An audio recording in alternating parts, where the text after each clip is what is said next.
Simulcast live from a KAKU Television Cable Channel 55, Studio B and 88.5 FM KAKU Radio at Halfway to Hell Plaza in downtown Kahului on the beautiful island of Maui. It's time once more for KAKU Live. And now here's the man who makes it all possible, Shaggy! Yeah, well, welcome to the show today, ladies and gentlemen. It is, of course, 88.5. And, oh, God, I went somewhere. I'm sorry. It's 80. Don't laugh at me. 88.5 FM and, channel 55. Now, normally I would have a stool here, but today, it's okay. It's okay, Joel. It's okay. We don't need a chair because today, I guess you could say one of the advantages of doing this show is you can actually invite people that play really upbeat music that makes you want to kind of get up and move around. Oh, my God, there's a chair. Okay, well, we'll take the chair and introduce our act. Ladies and gentlemen, joining me today from the Isle of Maui, which is where we're all from. You know, this is such a disorganized show. Please join me in welcoming the band The Eazy. Yay! Oh, God. Hey, guys, how's it going? Good, man. Good. You know, I am really sorry about all this confusing with the chair and the headphones and the thing. But let's get into some introductions first. We'll start off with the gentleman with the... Okay, usually I would say with the gentleman with the really interesting hair, but that's going to be hard. So let's go with the gentleman with the fuller head of hair on my left and the television's right. What's your name, sir? My name's Jiva. Jiva. And to the my right and mostly interesting hair. What's your name? Tom Eazy. Tom Eazy. So I'm taking it that the band is yours. Well, the band belongs to the whole band, but I've been leading the band for a while. Oh, so this is kind of like a Mormon thing, and you're all married, and they took your name. Exactly. Polygamous band. Oh, my God. Well, the great thing is, though, is like I've been able, through, having a career here in radio, to check out a lot of your music over the years. Now, before we get into it, and, the stuff that show hosts do, like beg and plead musical guests to actually perform music, is it okay if we ask, like, some background story, find out a little bit about you and, well, things? Yeah. It's important when you have a show to start off with the very obvious question. One, where are you guys from? Well, I mean, like, birthplaces. And I know we answered where the band's from, but where are you from? Jiva? I was born in Michigan, Battle Creek, Michigan. Battle Creek? That's hardcore. What about you, Tom? I'm just thinking cereal. Yeah, I was thinking Battle Creek, man. He was born like Conan, cut on the battlefield. Rah, But you were born here? No, I'm originally from the island of Guam, and I've been here for 21 years, though, in Maui. So you're a refugee? I am exactly. Oh, God. You know what I'm going to do is I'm probably going to give up on this headphone thing. This is not working for me, by the way. So, let's go on to musical things, because it's I've never had a chance to interview two bands or two members of the same band at once. So we're going to start with, I know you were in the band before you were. So how did you, one, discover this guy, and two, talk him into, because I knew his life before the band The Eazy, very busy guy. How did you talk him into making some free time and becoming a part of The Eazy's lineup?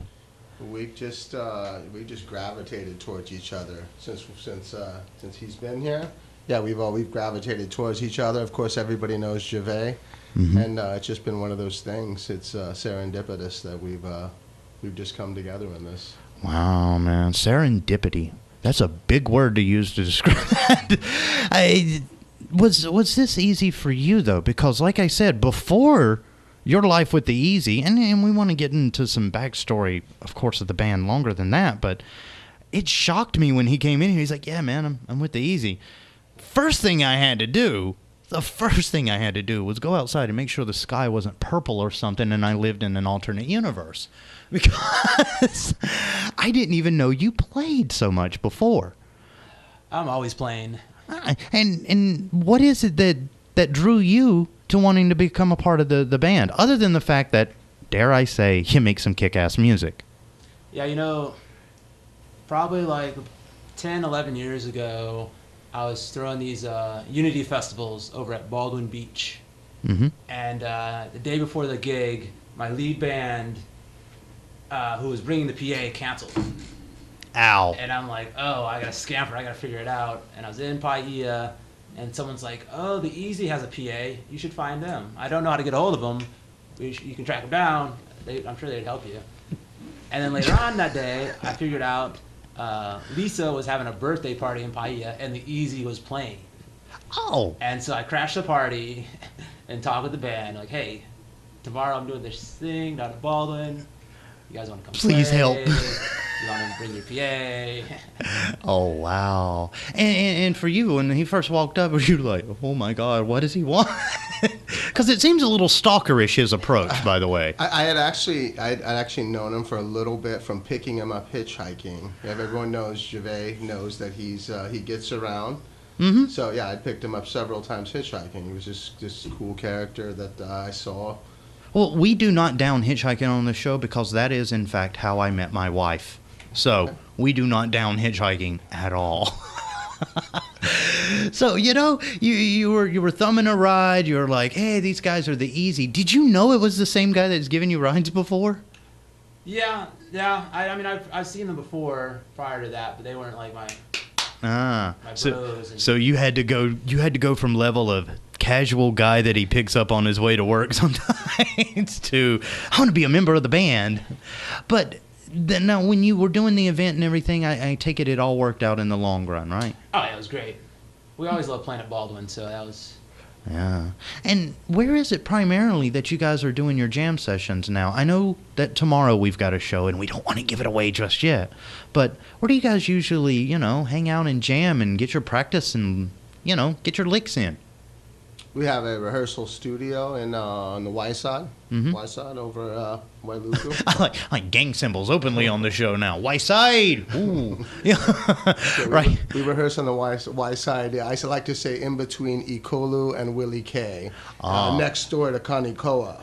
You'll find the Eazy. Yeah. Well, right now there's probably a band in Lahaina going, "What about the Big L, man? What about us?" But you've played all over, and you've been at it a while. I want to talk, before, I usually like to talk about the bands and stuff, but let's talk about music in general. I've noticed with the Eazy, you have a very, dare I say, different approach musically. What would you say is your biggest influences? Because when I listen to your songs, I hear elements of damn near everything in existence. And I'm tired of trying to figure it out, so I'm just going to ask directly, what kind of sounds influence your sounds?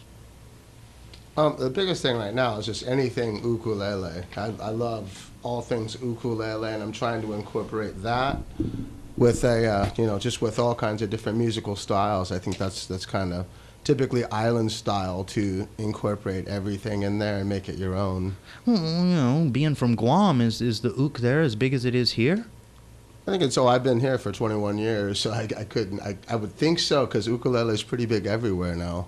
Oh. Yeah, especially, but island people generally, favor the ukulele. So wait a minute, you've been here 21 years, you don't know what it's like in Guam. How old are you? 22? I'm eternal. Oh, all right there. But, I gotta ask, you play very unusually on an instrument like the ook. What inspired this? Because, like I said, most people that get up, they try to do the classic licks. Yeah, learn a couple of chords here and there. You're in an abusive relationship with the ukulele. Can we just be honest? I mean, somebody should call Ooks Helping Ooks for this thing. Where did you get that from? Just a mix of everything. My mom told me before she passed on, God bless Mom, that I was conceived to a Kui Lee song and a Don Ho kind of vibe in Kaneohe, Hawaii. So I think that's been a major thing on me. And then, I've listened to kind of everything, punk rock and all different kinds of things over my life. Being a Marine Corps brat, I kind of lived all over. So I think I've taken a little bit of everything. My dad was a Texan. Maybe that's some of it's in there. So. Well, you know they say about Texans, everything's bigger. But seriously, hold up the ook in front of the camera, because when I said that you were in an abusive relationship, I want people to know I wasn't kidding. But this is one of your old. I've seen this one around. Is this one of the favorite babies, or? This is my buddy right here. This is definitely. It's the one I favor. Are you one of those guys that's like, well, today I'm going to pick out this one? I have a couple different ones I go to. I like them all. I like ukuleles, so I think I like every kind of ukulele. Now, going on to Jeeves here. Jeeves, I cannot get comfortable in this chair. It's weird. What instrument are you with the band? Because like I said, I didn't even know you played until you were like, dude, I'm with the band. You know, I'm the master of ceremonies. Oh, the MC. MC. He plays the hardest instrument of all, the theater of the mind. It's amazing. So as an MC, man, I mean, you gotta kind of every so often, I guess, if I'm in your position, stop yourself from turning around and going, oh my God, they're playing that? Yes! How is it I like love it? the songs, yeah. I also dance, so you'll find me MCing and dancing. Oh, please. I mean, vibe, Irie. And that's the really great thing that I've admired about your music, is because, you know, over the years, I've actually had a chance to listen to stuff that's easy from, God, my other radio jobs, and I think I've went through about 4 or 5 different lineups now with the band. It's been a few. But you still, day after day, week after week, come back to performing. I'm going to ask you both this question. What is it that draws you so much to performing in front of others? And playing music's one thing, but when you guys perform, it's all heart and soul. What inspires that? I like how he's just like, well, you know, usually I just play the songs, dude. Why are you making it hard? It's just a playing thing. I mean, just because I can't not do it. That's what it is. I just can't not do it. I mean, sometimes, you know, I think it's a little bit of a curse to do it, but I can't not do it at this point. I know that. So I think you'd probably find a lot of things from musicians I talk to have a similar thing. You just can't not do it. If you're chosen to do it, it's your gift. I just can't not do it.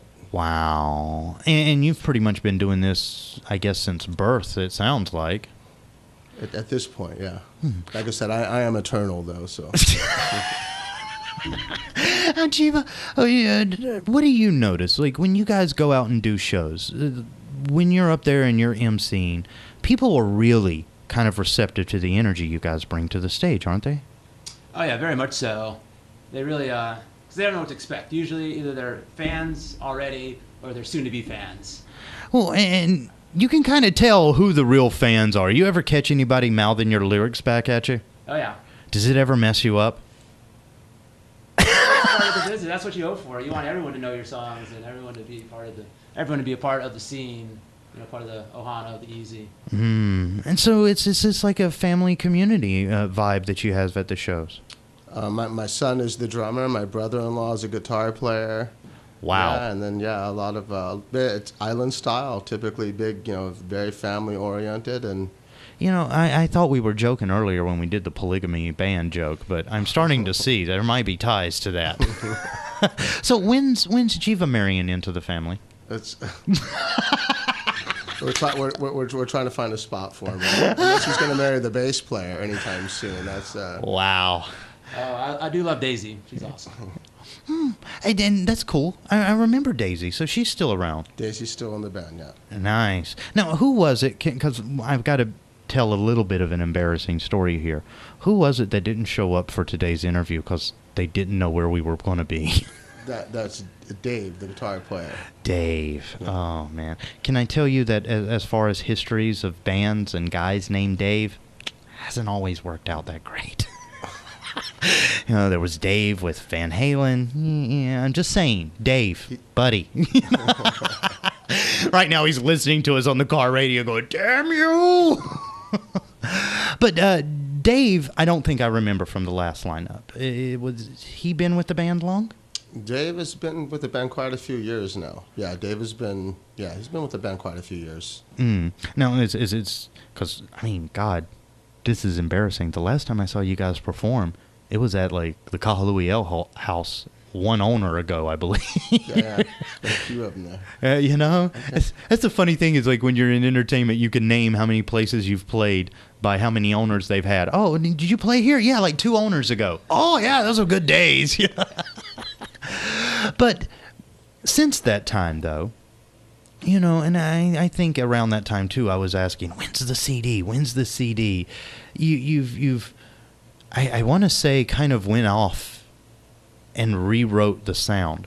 And now, the type of music that you play, I'm probably not familiar with. So, from the old school fans, the guys that knew, you know, the old lineups, the older iterations of Eazy, versus the new generation, the new sound and new stuff that you're working on, can you say that there is a difference, a similarity?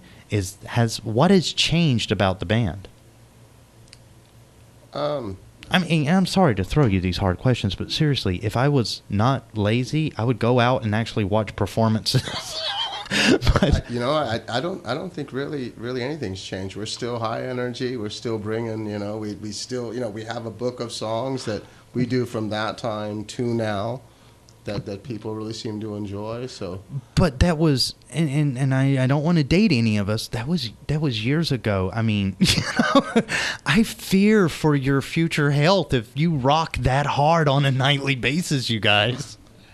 I mean, do you ever just wake up one day with like arm pains, leg pains, like, oh boy, that was a show last night? If it's a pretty regular occurrence to blow my finger out, and if you look in my ukulele, you can actually see all the blood splatter in there, and the carnage that it causes. So yeah, the inside of your ook looks like an episode of Dexter, man. That's a little disturbing.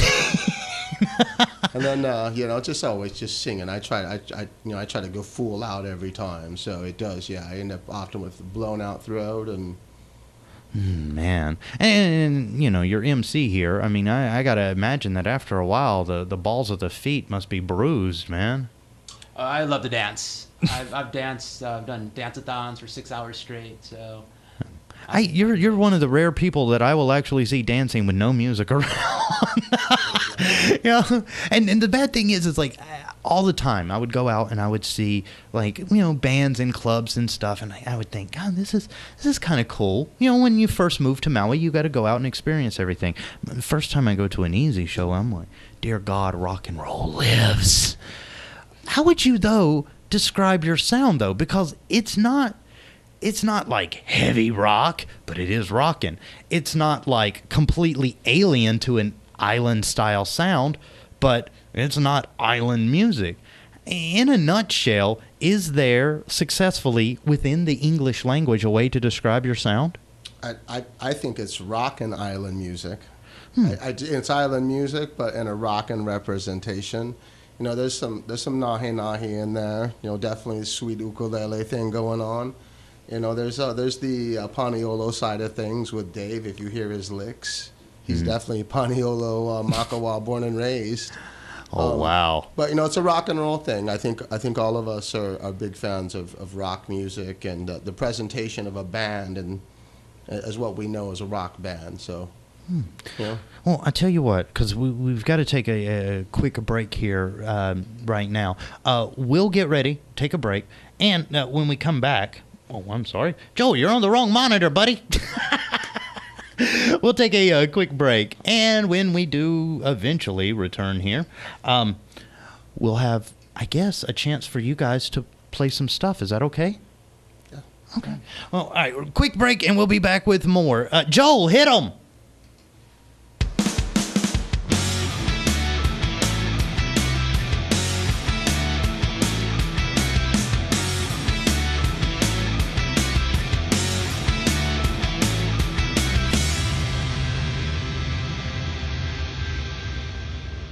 Hi, I'm Sarah Rodriguez with On the Radar. A TV news crew out of DC that set out to determine whether a local neighborhood was indeed as sketchy as a new app suggested ended up becoming crime victims. as the three-person crew from WUSA TV interviewed the residents of the Pentworth neighborhood to see how they felt about the sketchy designation. They weren't thrilled. Someone busted into the parked van and stole most of their gear. The thieves also stole one crew member's purse, and she was able to track it to a nearby dumpster where her phone was inside. As for the app, the crew didn't name it, but Business Insiders say it sounds like a new one called Sketch Factor. The idea is to give users a sense of particular neighborhood's sketchiness factor, and it's not sitting well with critics. At Valley Wag, for instance, Sam Biddle calls it racist because it's all about helping white people avoid black neighborhoods.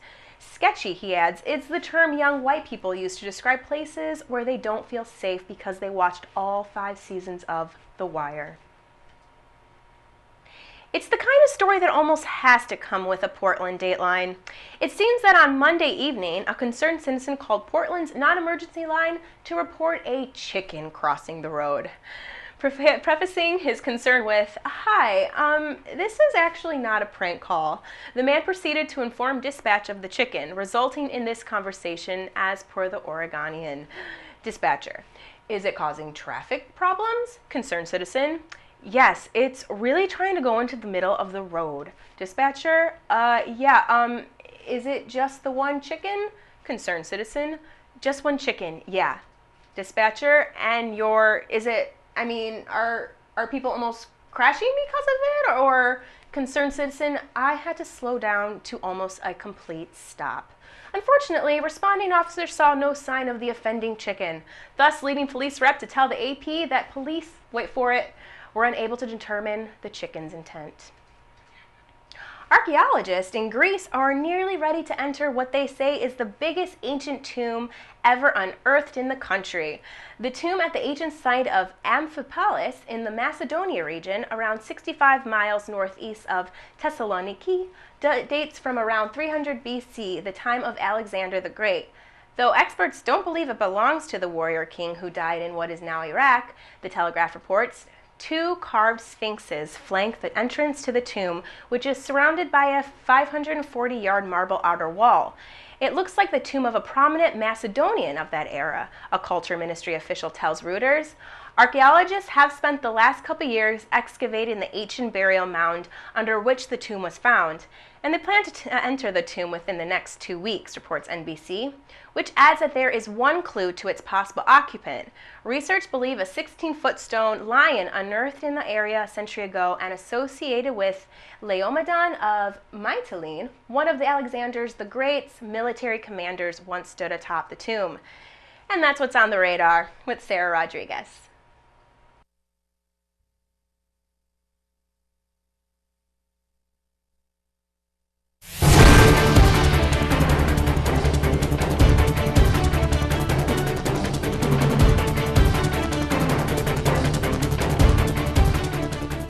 The Hawaii Red Cross shelter at the Pahoa Community Center on Hawaii Island remains open to support those impacted by Tropical Cyclone Iselle. Residents at the shelter are being provided with meals, a cot to sleep on, and will also be able to take a shower and charge their phones. Last night there were 21 overnight stays at the shelter. Representatives with the organization say since last week, Thursday, August 7th, there have been more than 2,200 overnight stays at 32 Red Cross shelters statewide. Big Island Red Cross caseworkers have also started visiting the hardest hit areas to provide referrals, guidance, or additional assistance as needed to help with the recovery process. The County of Maui is proposing the construction of an extension to Waiale Road in central Maui. The road currently ends at East Waiko Road, but the extension would add 8,600 feet to that road, taking it further south to the Honoapi'ilani Highway. The extension of Waiale Road was identified by the county as a long-range strategy to improve traffic flow from within and around Waikupu, and also to provide an alternate route between Kahului and Wailuku. State and county Maui offices, along with public schools, will all be closed tomorrow in observance of Statehood Day.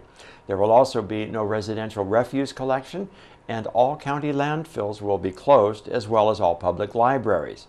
The Makawao Public Library, incidentally, will be closed Saturday. With the defense and prosecution negotiating a plea agreement reducing felony sexual assault and kidnapping charges, a man was placed on 1 year's probation yesterday for assaulting a woman last year. 48-year-old Philip Robinault was given credit for 6 months he had already spent in jail following his arrest December 18th after the woman reported being bound and raped by Robinault over a 2-week period. Originally charged with 7 counts of first-degree sexual assault and kidnapping, Robinault had pleaded no contest to 2 counts of third-degree assault and second-degree unlawful imprisonment.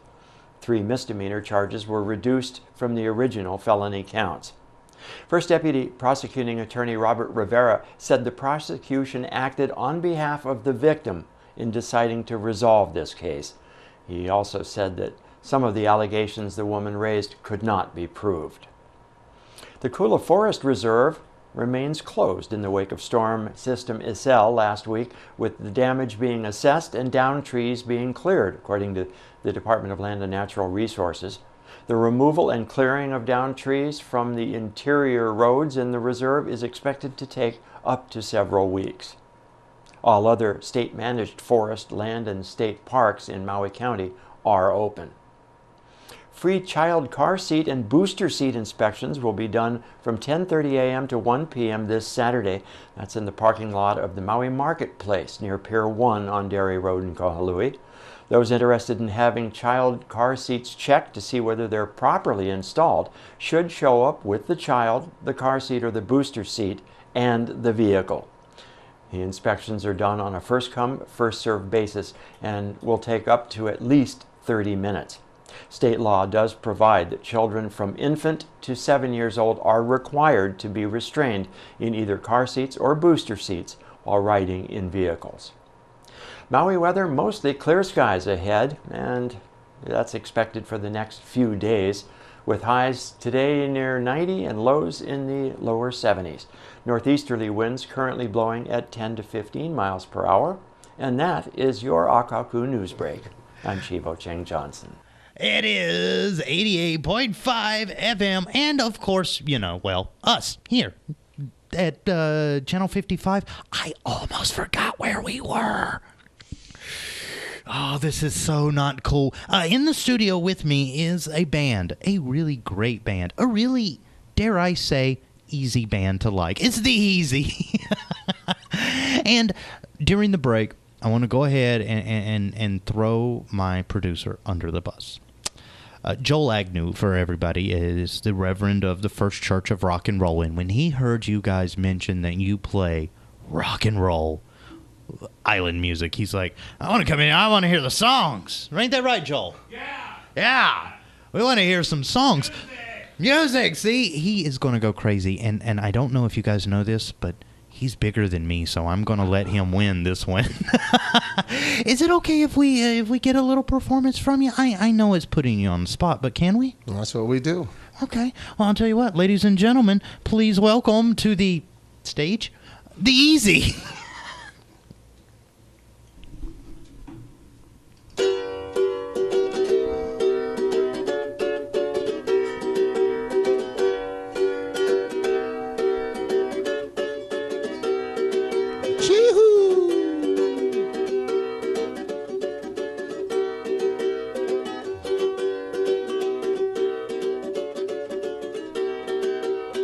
This isn't business, it be music we do. The gift of angels melodies channel through. Our earthly facets soul for help seekers find. Tried in the music to reflect the sublime of you chose. Soul ride, smiths oceans of the word die. Light the fields and ignite. We're gonna lift you to every height. So surrender yourself, receive the prophet's sound of return to the easy waters, also now found. What sound levitates you from up off the ground? Let it bring you to the eyes of the sun. You get strums like a chum.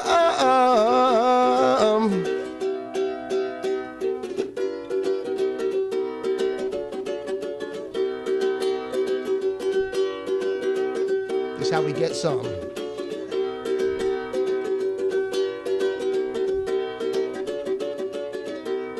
Feels good. Like I said, if you chose the soul ride. Smiths and oceans of the wood die. Light the fuse and ignite. We're gonna lift you to our heights. So surrender yourself, receive the prophet of sound. Now return to the easy waters also now found. Let the sound levitate you from up off the ground. Let it bring you to the edge of the sun.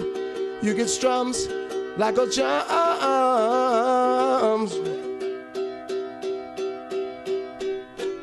Nice! Ladies and gentlemen, the Eazy. Yay!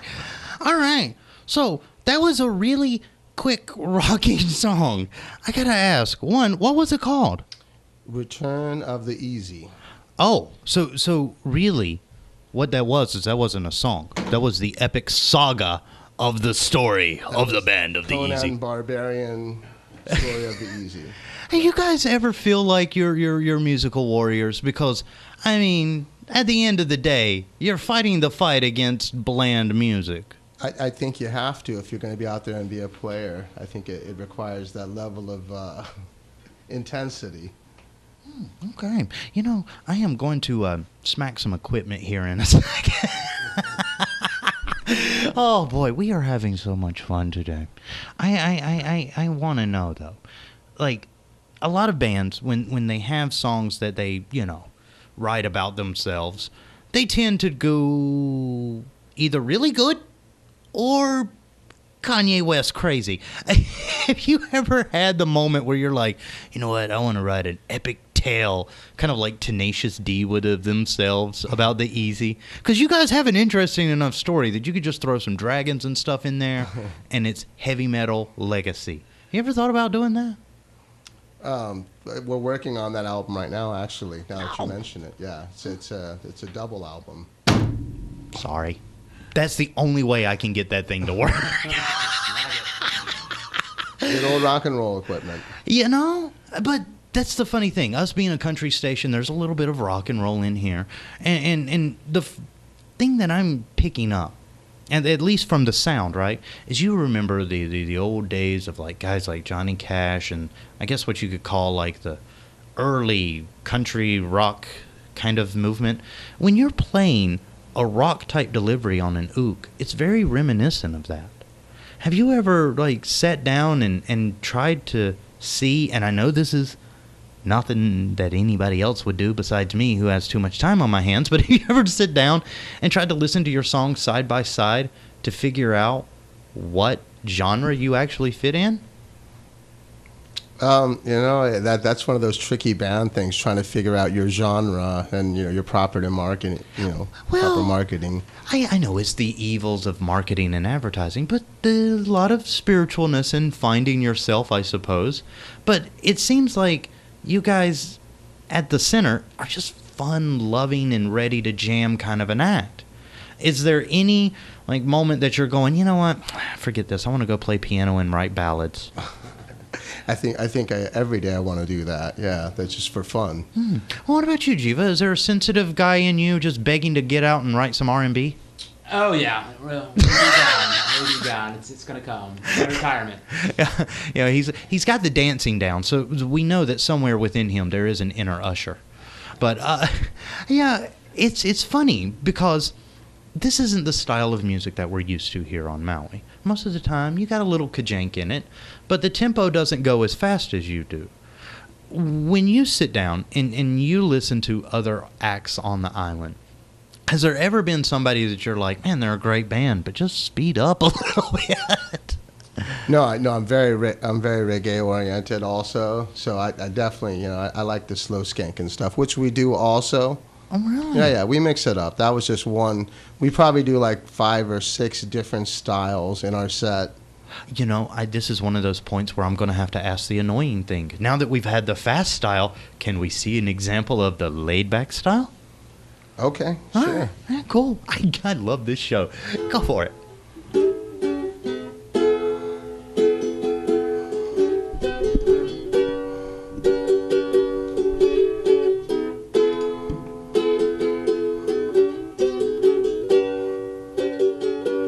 Forever in a dream,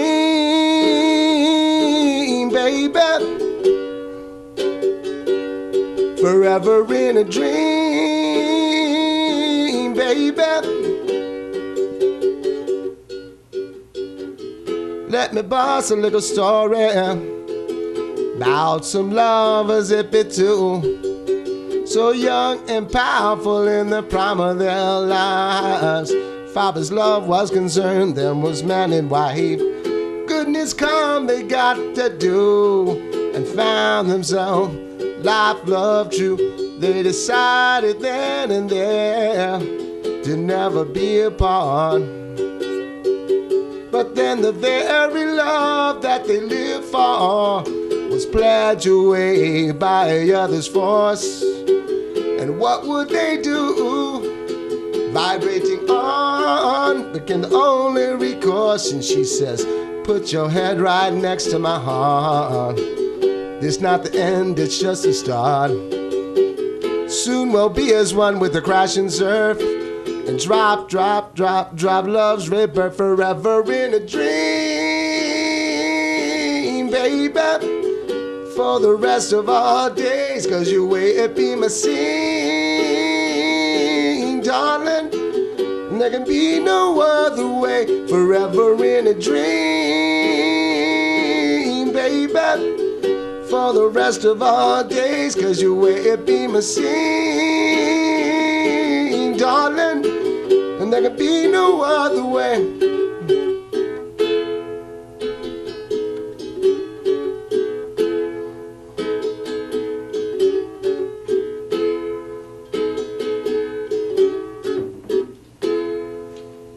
Okay, I gotta do this. I gotta do this. Ready? Yeah! What is that song called? Forever in a Dream? That's Dos Amantes. Dos Amantes. It's a Romeo and Juliet kind of tale from Guam originally. It's a famous story from Guam. Oh, I've never heard that story. So it's like star-crossed lovers. Star-crossed lovers, right. Wow. And did they have a happier ending than Romeo and Juliet? Eternal life. Eternal life. Oh, okay. Well, you know, I mean, you got to be immortal somehow. How did it happen to you? Kind of along the same lines? Well, okay, we've got to get ready in just a sec to take another break. When we get back, is it okay if I squeeze? Because I want to see. You said you have multiple 5 or 6 genres, and we've only hit 2. Okay. I want to see if we can squeeze back at least 2 more genres before we get out of here. And then we finally get to tell people, because this whole thing I've been teasing that you guys are playing tomorrow, we can finally tell them where you guys are playing, and then maybe they can check it out if they're lucky or smart. Speaking of all things smart, real quick, we've got to take a break and get ready for it, because we're going to come back with more of The Eazy, who you can check out tomorrow night. Now, where, when, and where in God's name can you find their CD? All these answers and more lie for you on the other side of this break. We'll be back right after another example of America's dumbness and how dumb is America. Stay tuned. Go ahead, hit it, Joe!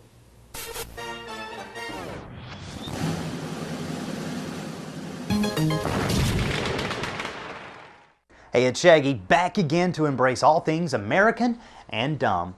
Because face it, we're all a little crazy to do some of the things we do as a society. Now, case in point is today's tale of the Fremont Unified School District and its decision to ban a textbook. The backstory on this one's pretty innocent at first. School book publisher McGraw-Hill decided to do their routine update and expansion of their textbook lines. This is where they add in information missing from last year's curriculum and expand in some areas that were brought up, each year by teachers, parents, and administrators in education. Well, one of those books, entitled Your Health Today, which coincidentally was approved for use just back in June, is a 9th grade level health and fitness textbook. Well, yesterday it was announced that this book was being pulled from schools everywhere along the district for being pornographic. Now, you see, America is extremely biased against any education that steers away from a traditional values-centric approach and talks candidly about the subjects like sex to anyone under 18. You can think of our adult life as kind of like the Archie comic books, really. Well, even though the textbook in question does describe certain racy subjects, let's read one, huh? Like, what is an erotic touch? Well, let's look at their definition, and you tell me, is this pornographic or is this education? Your Health Today defines erotic touch to 9th graders as, quote, Erotic touch is a sensual form of communication that can elicit feelings of tenderness and affection as well as sexual feelings. It is an important part of foreplay, touching that increases sexual arousal and precedes sexual intercourse, and so on and so on. The important thing to note here is, ladies, this one statement reinforces your argument that men in America are lacking, that being touched in certain ways shows care and concern and is more likely to lead to a happier and healthier adult life, knowing how important it is to reinforce that value of physical communication. Now, before you protest and say that these are some pretty heavy things to subject school kids to, keep in mind that for years and years and years, educators who deal with your kids on a weekly basis weren't even allowed to talk about sex education in classes like biology. And that's a field of science that deals with biological life. Look, as hard as it is for America to accept, at the end of the day, we're biological, a binary species that produces, dare I say, sexually between two genders. Now, don't get me wrong here. There is some concern when you find out that Your Health Today also features a section on bondage, and they have illustrations of, shall we say, various naughty bits in reference to different stages of physical arousal. Is that high here? Not really, but according to one mother who took it upon herself to actually read the textbook in question, and I quote here, "I was expecting to see explicit pictures, expecting controversial information, and I didn't find that in the book." The parent told the San Jose Mercury News, "Yes, there is a section on sexual health, but the pictures are drawings of anatomy and would be the very same thing that they were exposed to in elementary and middle school. I don't see anything that would be categorized as pornography," and that's what some of the parents are saying. Now, speaking of that, America is also one of the few Western civilized countries that doesn't trust this kind of information to medical professionals. Seriously, in Norway, where they enjoy one of the lowest teen pregnancy rates in the world, they have their nurses pair up with teachers and start educating children about the nature of human sexuality at around age 5. Now, in America, the same guy who teaches you driver's ed and coaches you in sports is the most qualified person, in our opinion, to share the nuances of human sexuality. Does anyone think that this is not as trustworthy as this? Exactly. Now, you would think at the end of the day, America would be smart enough to realize we have a genuine problem in comparison when even one of our closest allies in Europe, France, starts educating kids about sex as soon as they start school and continue that education through their high school years. But no, we instead retreat into some sort of cultural nostalgia and deem open and honest attempts at arming our younger civilians to be too adult, as some 2,300 signers of a petition to ban Your Health Today said. Now, the Fremont School District isn't alone, as many school districts have experienced controversy time to time whenever they attempt to expose children to actual education that may enrich and improve their quality of life later. The problem is, with less and less Americans pursuing college after high school, the window of opportunity to teach kids important things about their own body disappears, and thus the reason we have a TV show called I Didn't Know I Was Pregnant. Look, sometimes these dumb segments write themselves. Sadly, comprehensive sex education materials don't. Instead, we ban it in fear that teaching future adults adult-like things about themselves will somehow make them worse people. It's pretty dumb when you think about it. Join me next time as we wade out into the darker waters, spear in hand, and hunt for the ever-elusive thing called dumb in America.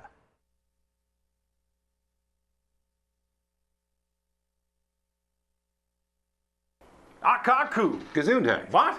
What? Gesundheit. You sneezed, so I said Gesundheit. I didn't sneeze. I said KAKU. God bless you. Stop that. What? I'm not sneezing. I'm trying to tell you about Maui Community Media, or KAKU. It's this great place on Maui where you can inexpensively learn the art of shooting and editing video, learn how to work in a TV studio and in the field, and after you do, you can check out a camera and lighting and sound equipment to use for free. And when you're done, they'll run it for you on TV. And that is nothing to sneeze at. Oh yeah, KAKU. Very cool. Well, if you knew what I meant, why? I couldn't understand what you were saying. You were sneezing so much. For more information on how you can learn to shoot and edit and screen your own videos. Call Maui Community Media at 871-5554 or go online at akaku.org and create for yourself what Akaku is. God bless you. 88.5 FM, and of course, Channel 55, Akaku. It's Shaggy here, and in the studio is the band, The Eazy. No, your name's Tom Eazy. I gotta ask, was that the reason that you named the band The Eazy, or is this really just some sort of spiritual message to the world and how you view how life should be lived? No, it's just my tribute. Well, that too, but just my tribute to bands like the Ramones. Oh. And that kind of thing, like Tom Eazy. Yeah, I see. So does that mean that you're going to be GVeezy? GVeezy? That's going to be hard to pronounce. Man. Java Easy. Java Eazy. Oh, wow. Man, you could be a designer with that name. You know? Java Eazy. What are you wearing tonight, Java Eazy? But we before the break, we were talking about musical styles. And, of course, how many musical styles you have in your gun?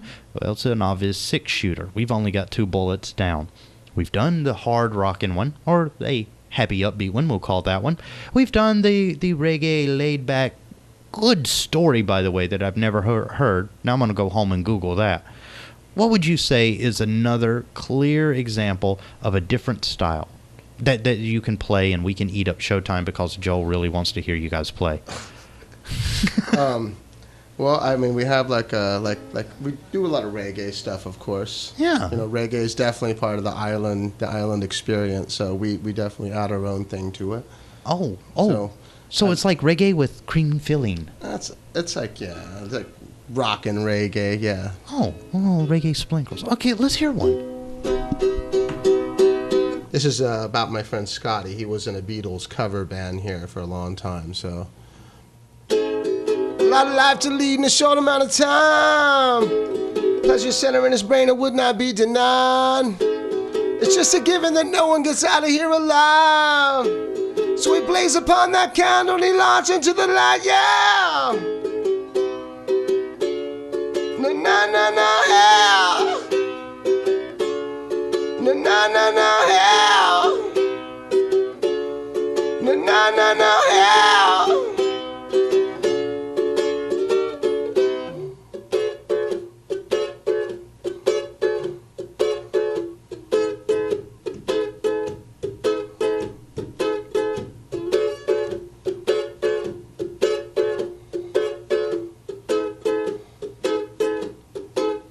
It was 2:30 a.m. It was a few years ago. His band and my band, we had just played a show. Parking lot, post-gig, feeling the vibes. Was feeling real good, cause everybody was irie. It was a little irie than the rest of the crew. His party wasn't finished, no, his night wasn't through. Last time I saw him answering Wild Night's call. The next day they found him floating dead in Twin Falls. He sings, life is what you make it. The words of a now dead friend echo through my brain. Lived that last night up upon that Charlie stage. In a hard day now rage. Bathing in the fountain to go out. Out in a blaze.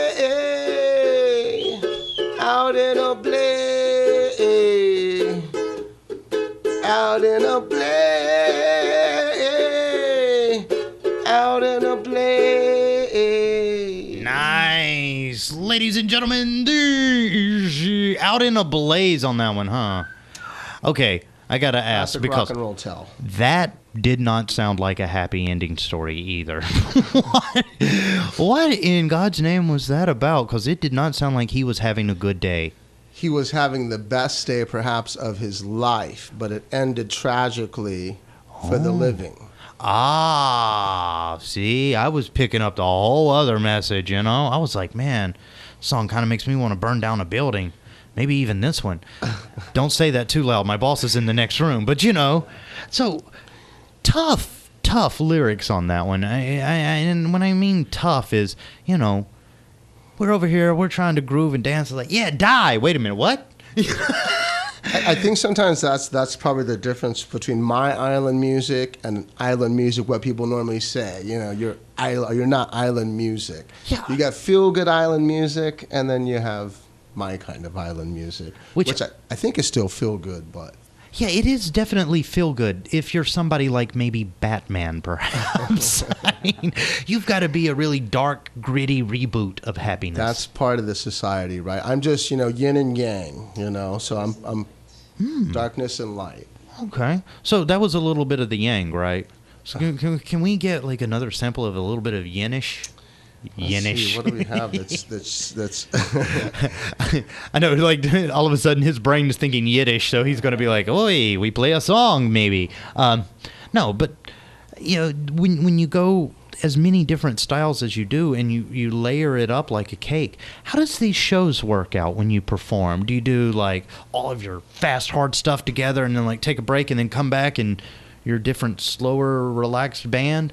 And then you come back and you do another set of different stuff? Or is it like you mix by whatever the feeling is that night? I try to go with the set list off the top of my head. Well, I try to write the whole list down and then choose as we go accordingly. Oh. So, yeah, and, you know, there's different ways to go about it. You know, like Paul McCartney says you have to do it like a W. You start high and then you go low and then build it back up. And so there's different approaches to it. Actually, I think George W. started off high. And pretty much stayed there throughout the term. It was a love affair. It was a love affair. Well, speaking of love affairs, I mean, how long have you been performing with the... Oh, man, over 10 years. Over 10 years. Yeah, we've toured the mainland, Inner Island, the Big Island. So would you say that this is as big of a love affair with some of these dark songs? Because really, wow, dark stuff. Because, you know, being happy, upbeat MC... Oh, rhyming about a guy jumping off of Twin Falls. It's part of life. Like I said, it's the yin and yang. I like that. Can I be honest? I like this. I like the fact that there's both these elements in it because it seems like a lot of musicians try to concentrate on just being one or the other. There's no dynamic for growth. So you guys have that dynamic by embracing both. I'm proud of you boys. Is it okay if I really try to make my producer happy and ask for maybe another tender love song? A tender love song. He's like, I do not write tender love songs.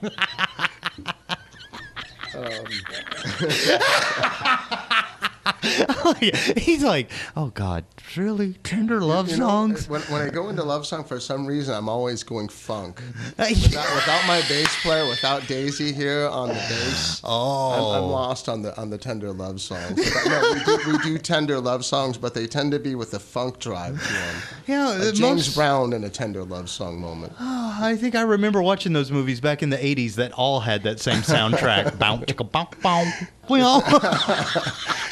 Oh man, I mean, you ever get to that moment where you're like, you know what, we're just going to break it down with some real funk. How do you play though? I mean, and this brings up a good question. How do you play funk on an ook? You know, it's because funk's just got the a little swagger in it. Okay. You can a little funky. You can get a little James Brown on there. So really, well, it's a high, high register. So it fits the guitar part real well. I can imagine though, if it's the first time that I'm seeing your show and you start breaking out some James Brown on ukulele, I'm gonna be like, we're not going anywhere. We have Java here, so if we can pull it off. Oh man, and for you, because you're a lover of all kinds of music, I imagine being with these guys is kind of like kid in a candy store. Oh, we can do this. Oh, we can do this. Oh, we can do this. You ever find yourself missing anything, either one of you guys, when it comes to your musical genres that you embrace? Sometimes there's songs that we put on the shelf for a long time and just let them sit there for a while. But they ferment. Yes, ferment. Percolate, even. Bring them out, dust them off, and still rocking. Wow. I mean, at this point, I guess I should be asking you is, are you going to incorporate an orchestra at your next show? If we can get an orchestra to show up and work for no money, then yes, we will. Yes! Thankfully, the arts don't pay well, so the chances of that happening are really good. We do have like about 5 minutes in the show, so I kind of want to go ahead and tell everybody that I invited you here because tomorrow I'm not going to be here, and I'm going to miss your show. And you guys are playing in the Halfway to Hell Plaza, right next door at Hang Loose. What time are you starting? We're playing at 8 to 10, 2 8. hour smashing set, no breaks, just Oh, rock. well, that's just it. When you say the Ramones, I remember a Ramones show. There was nothing between the act. There was no personality. There was no time for banter. It was only rock. Pure rock. You know, you do that too. Like between your songs, you're like, forget this. 1, 2, 3, 4. Next song. I like to. It's not always possible. You got 3 other people on the stage with you. I'm pretty sure they could keep up. I mean, you have an impressive lineup. You know, and it's really sad that I didn't get to have the whole band here. So, you know, tomorrow when you guys are jamming, right next door to my office, tell Daisy and Mike I said hey, or Daisy and Dave. You know, and tell Dave, wrong studio. He's jamming the studio right now. You know, right now he's like, man, Spirit, he's there. I'm putting on the greatest show that nobody has ever seen. You're going to go back. There's going to be a pool of sweat and him with a bottle of water. What's up, boys? Well, is it okay if I get like just, you know, some social sites? Do you guys have a website? We're on the Facebook. Oh. Facebook.com, The Eazy Maui High. And Easy with a Z, E-A-Z-Y, H-I. Exactly. The Eazy Maui High up on Facebook. And then, of course, tomorrow, if somebody just happens to be hanging around Halfway to Hell, they can check you guys out with the full band lineup that I am going to miss. And it's really sad because I haven't seen you guys play in years, and I'm feeling my life. It's not really worth living unless I get to another show. Please come out. We're really excited. We usually play every other Thursday over at the Hang Loose Lounge, but this Friday we're like, all right, we're going to do a Friday show, get the people out, and Yeah. Oh, definitely. And best of luck, too. When's the new album coming out? It's here. Because, see, the last time I got to talk to our famous friend Harry Gary Meyerberg, and he said, well, we're working on it. But it's here. It's here.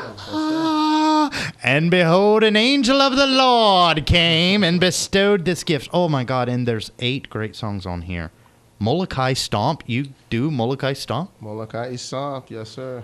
Ooh. I was sitting here going, okay, let's look at the clock. Let's look at I got 2.5 minutes. Can we squeeze this in? Oh, God. Well, I do have to say thanks, guys. And can people pick these up? I mean, you know, most of the time. In Request, if you want to buy a hard copy of it. God it's bless on Request. iTunes. Oh, and you're on iTunes. Yes, sir. Yeah, because I remember there was a time when trying to find easy music, man, I had to know a guy that knowed a guy that knew where you were playing that could get the keys to your car specifically to get the CD. Keep it rare. Keep it rare. Unobtainium. Unobtainium. Oh, God. Well, let's see. What else we got here? Good Company, Blood in a Water. Go Ray Gagne. Wow. I'm going to assume that that's a happy song. Nightwings? Nightwings, yeah. That Song of Love. Oh. Song of Love. Wind Upon Water. Wind Upon Water. Is that a nice love song, or is that a hard song? It's a love song. Yeah, it's a love song, definitely. And I'm taking Slack-Jawed, isn't? Slack-Jaw gets a little bit darker there. Oh, because, you know, if I'm in a slack-jawed love affair, it's because she hit me in the face with a bat. Dos Amantes. Dos Amantes on there. Nice! And then, of course, you have Wayfinding at the end here. Wayfinding, the required instrumental. Oh, the required instrumental.